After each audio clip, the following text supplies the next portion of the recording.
मैं अमित तोमर स्वागत करता हूं एक बार फिर से आप सभी लोगों का आईएएस ज्योग्राफी बाबा यूट्यूब चैनल पर, जहां हम लोग होने वाली यानी आगामी यूपी पीसीएस मेंस की परीक्षा को ध्यान में रखते हुए चर्चा कर रहे हैं भूगोल विषय पर। जैसा कि आप लोगों को मैंने बार बार एक ही बात बताता हूं, पेपर 1 में भी भूगोल से संबंधित आते हैं, पेपर 3 में पर्यावरण पारिस्थितिकी आपदा प्रबंधन से संबंधित प्रश्न पूछे जाते हैं, और पेपर 6 में आपके उत्तर प्रदेश के भूगोल से संबंधित, पर्यावरण से संबंधित और आपदा से संबंधित प्रश्नों को पूछा जाता है। तो इसी सीरीज के अंतर्गत यानी पेपर 6 के अंतर्गत उत्तर प्रदेश के भूगोल में आज हम लोग किस बात पे चर्चा करेंगे। हम लोगों ने अपने पिछले वीडियो के माध्यम से चर्चा की थी उत्तर प्रदेश के प्रादेशिक विभाजन से संबंधित प्रश्न किस प्रकार के आप लोगों से पूछे जा सकते हैं और किस तरीके से पूछे जाएंगे, उनका आंसर राइटिंग कैसे करना है। और आप यदि अपने आप पर अपने ऊपर भरोसा रखकर चीजों को, और साथ ही साथ जैसा मैं बता रहा हूं आपने जो पढ़ा है उस पर आप लोग अपना भरोसा रखकर अगर उत्तर लेखन करते हैं, और जो प्रश्न मैं आप लोगों को हर सीरीज में देता हूं, चाहे वो पेपर फर्स्ट हो चाहे वो पेपर 6 हो, और पेपर 3 भी आने वाला है, उसका वीडियो भी आने वाला है आप लोग का, तो आप लोग उन प्रश्नों पर अगर आंसर राइटिंग की प्रैक्टिस करेंगे तो निश्चित रूप से आपको बहुत जबरदस्त लाभ होगा।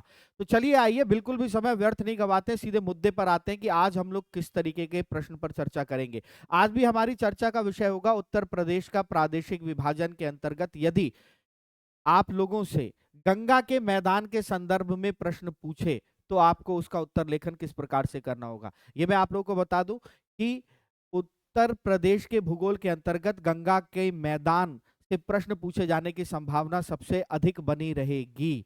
और अगर कहीं गंगा के मैदान के संदर्भ में ही आयोग के मन में थोड़ी शैतानी करने की आई तो वह आप लोगों से गंगा के मैदान को ध्यान में रखते हुए विशाल गर्त पर भी प्रश्न पूछ सकता है। तो चलिए आइए जरा सीधे बात करते हैं कि कैसे कैसे क्या क्या चीजें, या मैं किन चीजों पर आप लोगों से बात करना चाहता हूं। जैसे यह प्रश्न आप लोगों को दिखाई दे रहा है, लिखा है गंगा के मैदान के विशाल गर्त पर लेख लिखिए। अब आप लोगों को यहां पर प्रश्न को समझना होगा। एक तो बात कर रहा है गंगा के मैदान की, और फिर कह रहा है इससे संबंधित किस पर, विशाल गर्त पर। दो चीजों पर हम लोगों को ध्यान देना होगा यहां पर। जब हम गंगा के मैदान के निर्माण की बात करते हैं, यानी पहले हमें गंगा के मैदान के निर्माण पर थोड़ा बात करना होगा, और फिर उसी बात को संबंधित करना होगा, रिलेट करना होगा विशाल गर्त से। हम लोग जानते हैं कि इस विशाल मैदान का निर्माण नदियों द्वारा लाए गए, बहाकर लाए गए निक्षेपों के माध्यम से हुआ है, और यह निक्षेप काफी गहराई तक है। लेकिन इन निक्षेपों की मोटाई क्या है, यानी गंगा के मैदान में जो कांप मृदा, जो जलोढ़ मृदा का जो विस्तार दिखाई देता है, उस मृदा की मोटाई कितनी है, यह अभी तक कोई निश्चित मत इसका नहीं है। लेकिन फिर भी कुछ प्रदेशों के संदर्भ में कहा जाता है कि इसकी मोटाई लगभग 1300 से 1400 मीटर तक है। अब अलग अलग विद्वानों ने इस संदर्भ में अलग अलग बातें कही हैं। तो आप इंट्रोडक्शन में क्या लिखेंगे, आप लिखेंगे इंट्रोडक्शन में, यहाँ इंट्रो में जो आपको लिखना होगा, लिखेंगे गंगा के इस विशाल मैदान का निर्माण, विशाल मैदान का निर्माण, का निर्माण नदियों द्वारा, नदियों द्वारा लाए गए, लाए गए निक्षेपों से हुआ है, निक्षेपों से हुआ है, जिसकी मोटाई, फिर से मैं बता दूं कि इस निक्षेप की गहराई तो काफी है लेकिन इसके मोटाई के बारे में कोई विशेष मत नहीं है, जिसकी गहराई अत्यधिक है। अब आप लोगों को यह जानना होगा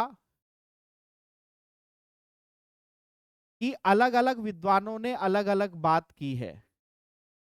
जैसे ओडम महोदय ने यह कहा कि ये जो गंगा का विशाल मैदान हम लोगों को दिखाई देता है, इस मैदान में जो कांप की गहराई है, यह जो कांप की गहराई है यह सभी जगह एक जैसी नहीं है। यानी कि गंगा के मैदान में जलोढ़ मृदा के जो है परत की जो मोटाई है वह एक समान नहीं है। उन्होंने कहा कि गंगा के अपवाह के जो उत्तरी भाग है उस उत्तरी भाग में इसकी गहराई लगभग 450 मीटर है, जबकि दक्षिणी भाग में इस जलोढ़ मृदा के मैदान की मोटाई काफी कम है। यह ओडम महोदय ने बात की है। तो ओडम महोदय को कोट जरूर करेंगे यहां पर कि ओडम के अनुसार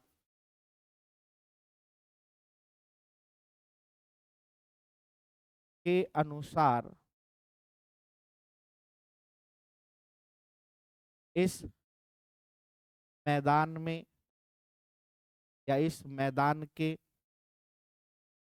कांप की मोटाई में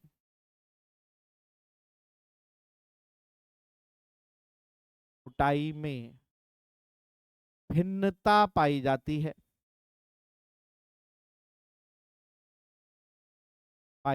है, इसके उत्तरी भाग में या उत्तरी भाग की के कांप की मोटाई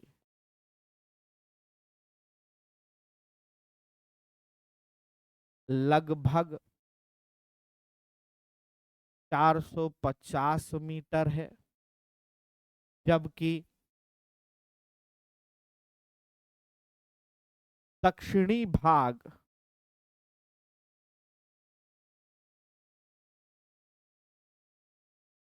के कांप की मोटाई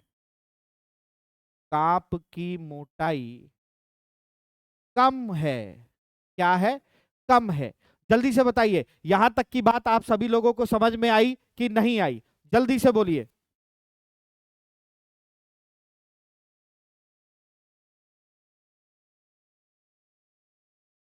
जल्दी से बोलिए।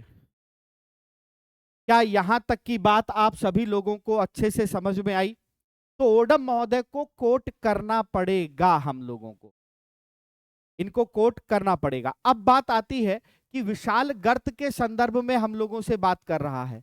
अब जब हम विशाल गर्त की बात करते हैं, ये जो गंगा के मैदान का जो विस्तार, हम लोगों को विशाल मैदान का जो विस्तार दिखाई देता है, कहा जाता है कि इस मैदान की उत्पत्ति एक विशाल गर्त के कांप के निक्षेप के ढकने के कारण हुई है। और इसकी गर्त की उत्पत्ति के संबंध में अलग अलग विद्वानों ने अलग अलग मत दिए हैं, जिन्हें दो वर्गों में रखा जाता है। जिनमें से जो सबसे सर्वमान्य मत है वो यह है कि साहब ये जो गर्त है यह भूसन्नति के रूप में था पहले, ऐसा मत दिया गया जो सबसे सर्वमान्य है। मैं फिर से बता दूं, विशाल मैदान की उत्पत्ति एक विशाल गर्त के कांप के निक्षेप से ढकने के कारण हुई है। अब देखो यहां पर विशाल गर्त की हम लोगों को चर्चा करनी है, तो हम कहेंगे विशाल मैदान की उत्पत्ति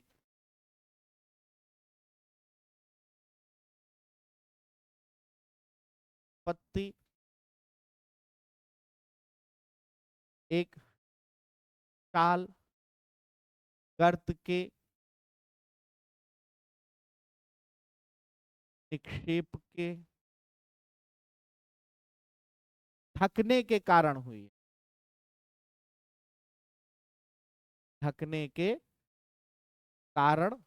है। अब इसमें कई मत हैं, अब लेकिन इसमें दो मत महत्वपूर्ण माने जाते हैं, और इसमें एक मत जो है, एक विद्वानों का जो वर्ग है उसको मान्यता सर्वाधिक है, ठीक है ना। तो सर्वाधिक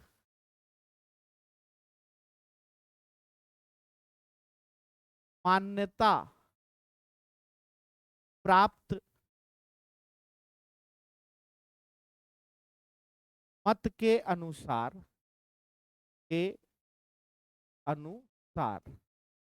अब हम लोग यहां बात करेंगे कि साहब क्या कहा गया, किस तरीके से कहा गया। तो यह कहा गया कि जहां आज हमें इस विशाल मैदान का निर्माण दिखाई दे रहा है, उस विशाल मैदान में एक समय ऐसा था कि वहां पर एक भूसन्नति थी, और इस भूसन्नति को लेकर निक्षेप की बात की गई।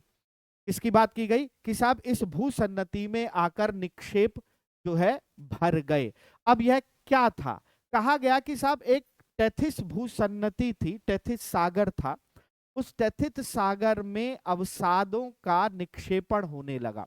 तो तैथिस सागर के अवशिष्ट जल के रूप में जब निक्षेपण होने लगा तो अवशिष्ट जल ही बचा, थोड़ा सा जल बचा, धीरे धीरे करके।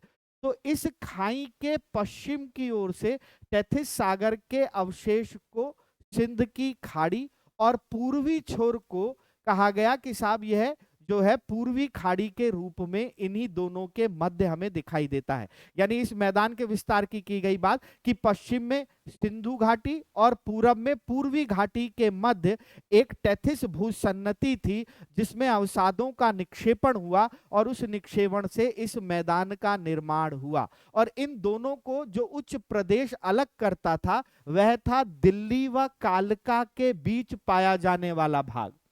इन खाड़ियों को वर्तमान में अब कहा जाएगा सर सिंधु और पूर्वी घाटी कौन, तो वर्तमान में इसे जो है पश्चिम में सिंधु घाटी के क्षेत्र को अरब सागर और पूरब में बंगाल की खाड़ी के उत्तरी भाग के रूप में वर्तमान में इसे पहचाना जाता है, क्योंकि वो अब नष्ट हो चुका है।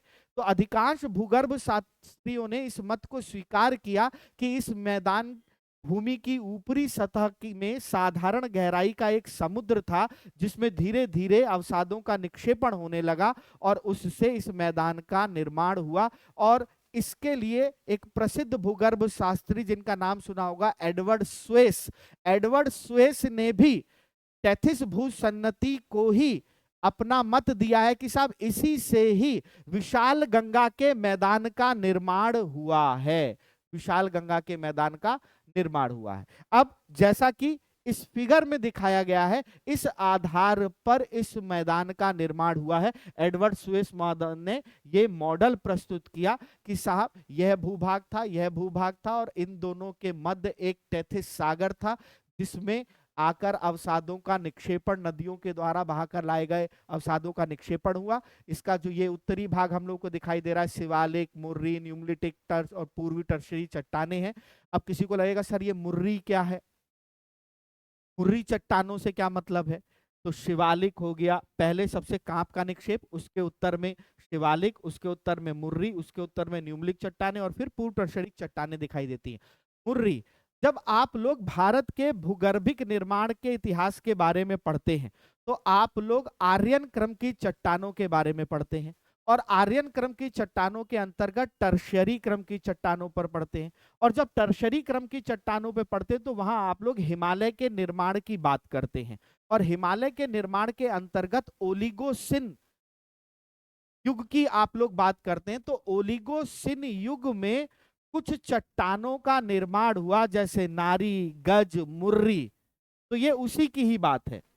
तो ये समय समय रहते हुए हिमालय के संदर्भ में यह निर्माण होते हुए जो चट्टानें दिखाई दी हैं, अलग अलग समय में अलग अलग नाम से इन्हें जाना जाने लगा।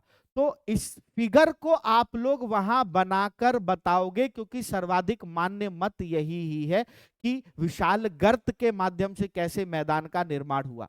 तो एडवर्ड स्वेस महोदय के मत के अनुसार एक विशाल गर्त जब हिमालय का उत्थान हुआ तो हिमालय के उत्थान के साथ ही उसके आगे की ओर एक विशाल गर्त बन गया, जिसका दक्षिण की ओर विस्तार इसलिए नहीं हो सका क्योंकि उत्तर की तरफ दिखाई दे रहा है, दक्षिण की तरफ क्यों नहीं हुआ? तो एडवर्ड स्वेस ने कहा कि दक्षिण की ओर इस गर्त का निर्माण इसलिए नहीं हो सका क्योंकि उसके सामने प्रायद्वीपीय भारत के कठोर चट्टानों से बना जो है भूभाग दिखाई दे रहा था, प्रायद्वीपीय पठार था, जिस वजह से इस भूसन्नति या टेथिस भूसन्नति के गर्त का विस्तार दक्षिण में नहीं हो सका। इस आधार पर यह गर्त अभिनति प्रकृति की है। इसे संघात भूद्रोणी यानी कि कहा जाए सिंक्लोरियम भी कहा जा सकता है, और इस आधार पर इस गर्त के माध्यम से इस विशाल गंगा के मैदान का निर्माण हुआ। अब बात आती है कि इसके मैदान के निर्माण में जो समय है कितना या कैसे कैसे इसका निर्माण हुआ, मैदान के बनने का समय की जब बात आती है तो कहा जाता है कि इस मैदान की रचना के अनुसार प्रायद्वीपीय भारत तथा उत्तरी पर्वतों से बिल्कुल भिन्न है। प्रायद्वीपीय भारत का जो क्षेत्र है और उत्तरी भाग जो है वो एक दूसरे से बिल्कुल भिन्न है। यह जो है प्लिस्टोसिन और अति नवीन कांप निक्षेपों से निर्मित गंगा का मैदान है, जो हिमालय के उत्थान के बाद निरंतर एकत्रित होता गया, क्योंकि हिमालय से निकलने वाली नदियों के द्वारा निक्षेप लाकर जमा किया जाने लगा। यहाँ पर कांप के बहुत मोटे निक्षेप पाए जाते हैं। इन निक्षेपों में चिकनी मिट्टी, दोमट, कांप, रेत मुख्य है।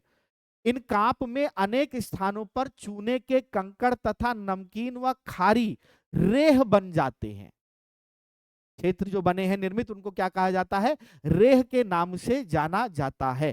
तो आप लोगों को जब इस प्रश्न के बारे में कहेगा लिखने के लिए, तो ये इंट्रोडक्शन पहले इतना लिखेंगे, फिर विशाल गर्त के बारे में बताएंगे, कहेंगे कि दो मत थे, एक मत सर्वमान्य है जिसके समर्थक एडवर्ड स्वेस महोदय भी हैं। तो एडवर्ड स्वेस महोदय के बारे में वही भूसन्निधि, टैथिस भूसन्निधि के बारे में बता के लिखेंगे, और फिर एडवर्ड स्वेस ने जो मॉडल दिया, इस मॉडल से संबंधित इस फिगर को बनाएंगे, तब जाकर आपके विशाल गर्त के बारे में चर्चा हो पाएगी।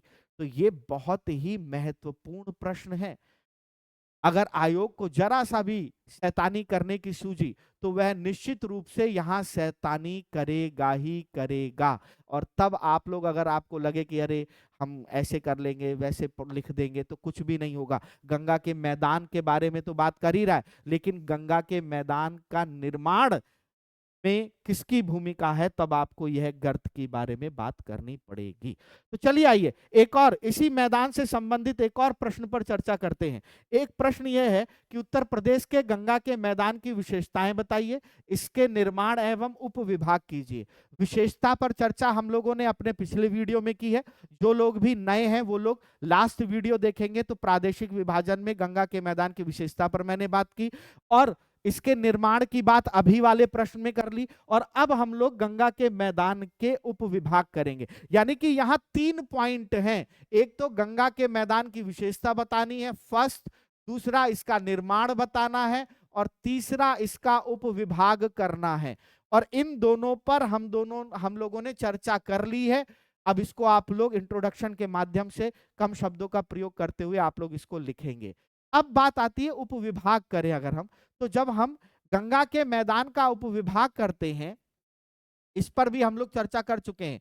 गंगा के मैदान का उपविभाग करते हैं, उपविभाग, तो यह हम लोगों को कुछ इस प्रकार से दिखाई देता है। यानी इस मैदान का भी वर्गीकरण होता है, और इस वर्गीकरण को अगर हम लोग देखें तो 4 भागों में हमें यह मैदान जो है अध्ययन की दृष्टि से हम 4 भागों में इसे तोड़ते हैं। पहला हम लोग बात करते हैं गंगा यमुना दोआब पर। गंगा यमुना दोआब पर हम लोगों की बात होती है, जिस पर हम लोगों ने पिछले वीडियो में चर्चा मैंने आप लोगों के साथ की है अच्छे से। दूसरा जब हम लोग बात करते हैं तो रोहिलखंड का मैदान, रोहिलखंड का मैदान या रोहेलखंड भी कहते हैं, इसको आपको लिखना होगा। तीसरा हम लोग बात करते हैं तो अवध का मैदान, अवध का मैदान, और चौथी हम लोग बात करते हैं तो पूर्वी मैदान, पूर्वी मैदान।